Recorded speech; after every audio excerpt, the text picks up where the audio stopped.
Good evening. It's Dusty Showers with the second baseman, and I'm here on the Outer Banks of Greater Pensacola, right? And I think we're in like day 5, and things are awesome. Couple things. Well, I'm gonna get right to it. I'm really excited.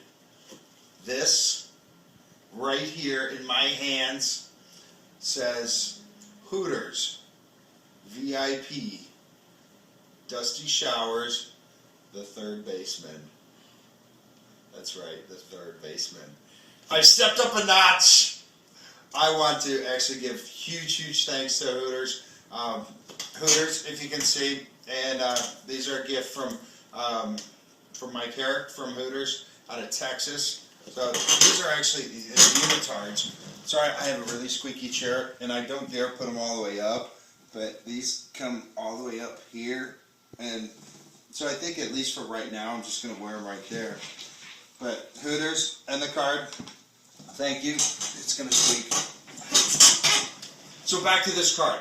This means that I get to, I basically get meals for free, and which is incredible for us. The more stuff that we can get comped or in kind is, it just means that we can do so much more with the entire trip. But this card, yes, I did say third baseman. In doing all this was really something that they put together pretty quickly, and so I'm absolutely 100% grateful that they helped me out. This is a very treasured card. As somebody from the original Clearwater Hooters area, I know that these things are very rare. So thank you. And the typo with the third baseman, I love it. I think it's the funniest thing in the world.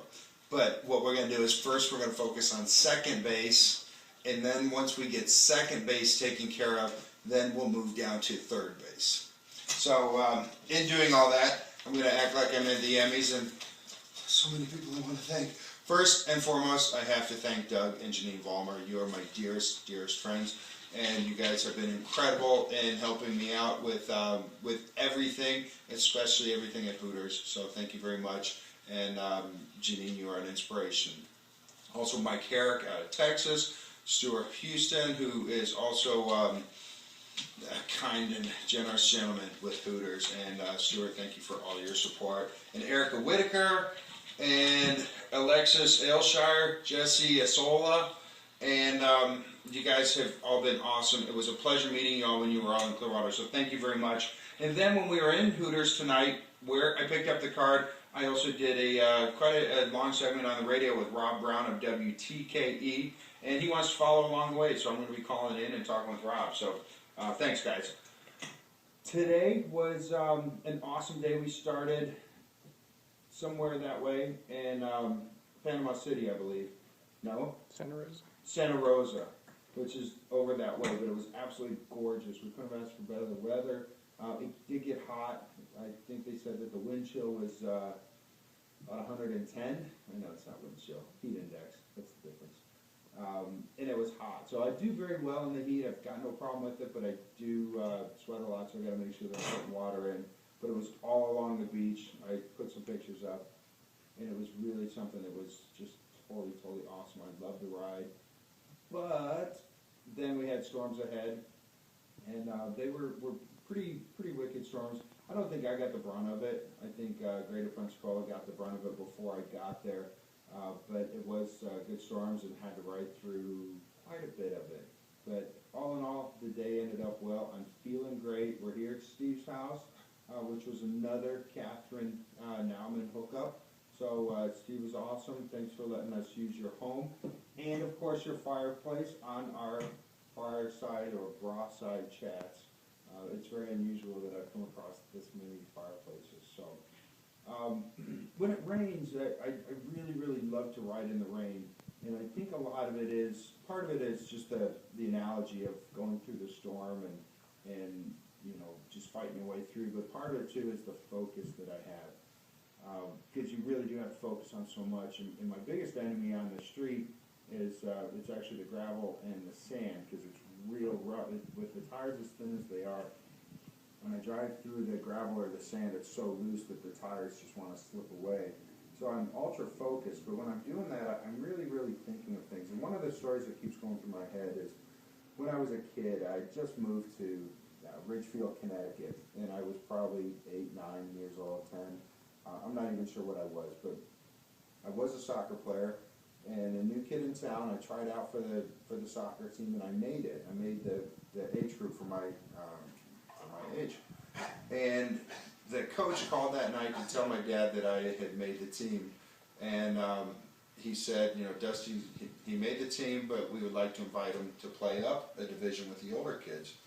And I distinctly remember my dad getting off the rotary phone and telling me that. And then he said, well, son, you have the option of playing with the older boys, you know, and I want you to think about what you want to do.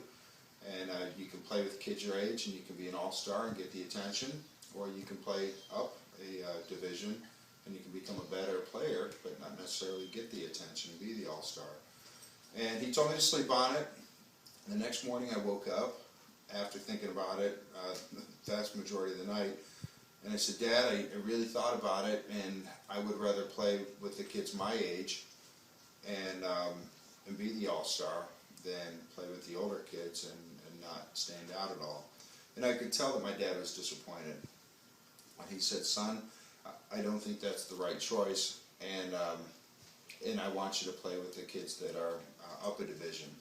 So I don't know if he was suggesting it or if he was telling me to, but regardless, I went up a division and I played in the E division of Ridgefield soccer. And that decision by my father changed my entire life at that moment. And that's something from 30 years ago, 35 years ago, if not more, and I still remember it like it was yesterday. And I say that because, and the interesting thing is, even moving up a division, I still got that, you know, I was a high school All-American, so I still got the attention and I still became the All-Star that I wanted to be by holding myself back. So this whole ride is about that, is not doing things not doing just what everyone else does and doing something greater, and we don't know what our path is going to be, and we don't believe it's going to be easy, which is where cancer comes in too. And it's so difficult, and you don't know what it's going to be like, you don't know what you're going to go through until you go through it. And unfortunately, many of you have gone through it, and you learn that you don't always know what the future is going to be like. But when you go through those difficult things, that makes you a greater person. And you as survivors know better than anyone else that you can endure way much more than you ever thought that you could, and that gives you so much more strength. So you might have to decipher the message a little bit, but that's the story that continues to run through my head as I continue to ride. And so many of you are my inspiration, so I thank you very much for all of your support. And for all of us here with Buck and Casey, what was the other dog's name? So maybe it'll come to me. Barnabas, that's it. And for Barnabas, the black lab, this is Dusty Showers of the Second Baseman. Oh, and I almost forgot. We're going to have a big announcement tomorrow, so make sure that you tune in tomorrow.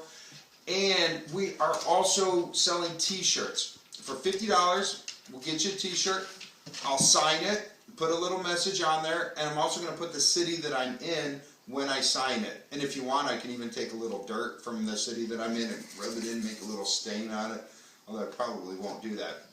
$50 includes shipping, so we'll send it out to you, a t-shirt signed with the city that I'm in, and we'll throw a wristband in there and send it out to you. So you can check that out online at www.thesecondbaseman.org, where we always fight breast cancer in unusual ways. Be sure to check in tomorrow for my big news. Good night.